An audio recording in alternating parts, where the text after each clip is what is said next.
So my 6.9 had an engine rebuild around 3 or 4 years ago. I haven't done the coolant since, and I thought it was time to do this, even though the car's doing probably about 1,000 kilometres a year. So with the engine cool, just checking the coolant, which is still looking tidy, a little bit of rubbish in there, but the level was good, and this was the factory blue coolant. So car going up on a scissor hoist here. You probably should lock the suspension. It doesn't matter, I trust my hydro that it's going to work when it goes down again. So going up here, and to make life easier, just taking off the chin spoiler, which is still intact. These are no longer available, sadly, so you want to be careful with these. It was only probably about 10 years ago you could still buy these, and we bought several of them for our 6.9s.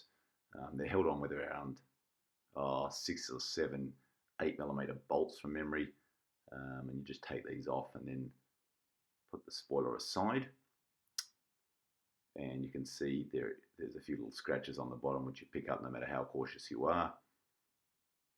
Now the first area that you're going to drain probably is the 19mm radiator plug, and a two-man operation is ideal, otherwise you'll get the coolant shower.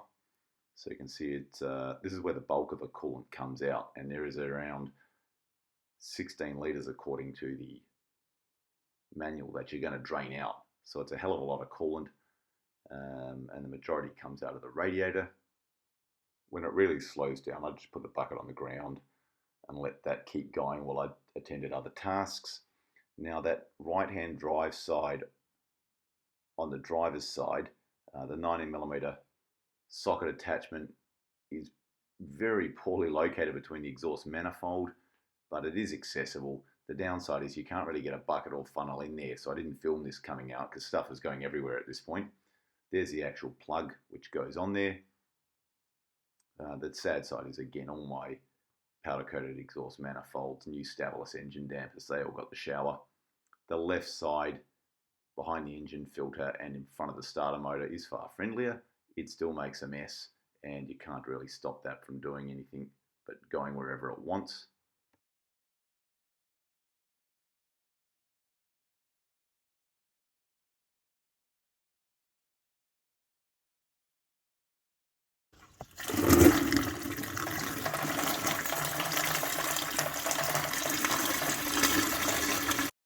Now that you probably feel like going to the bathroom after hearing that noise, you get about 2 litres of fluid out of each bank. That's a very ballpark figure. So again, just popping the bucket down, letting your stuff dribble out, and then getting in there and cleaning it while it's on its last legs. And the manual again says that effectively 16 litres comes out. I got about 14 litres measured, so there's probably about 2 litres flowing through the heater box in the car. The vaico coolant is the blue type. There's a couple of types, and just dilute it 50-50 with distilled water, which you can buy at the supermarket. So it's now time to fill it up using the funnel. And so just pouring this in there. It's worth checking the level after you run the car and then turn it off and let it cool again. So I changed the coolant at the same time as engine and transmission oil. I've done the coolant first because if you're running the engine to warm up the engine oil, it'll be boiling hot. So this is all the old coolant going in. Again, I measured up about 14 litres, not the 16 as per the factory. And finally running the car, turning it off and cooling it, and then checking the levels to make sure it's okay before getting rid of the fluid at an appropriate facility.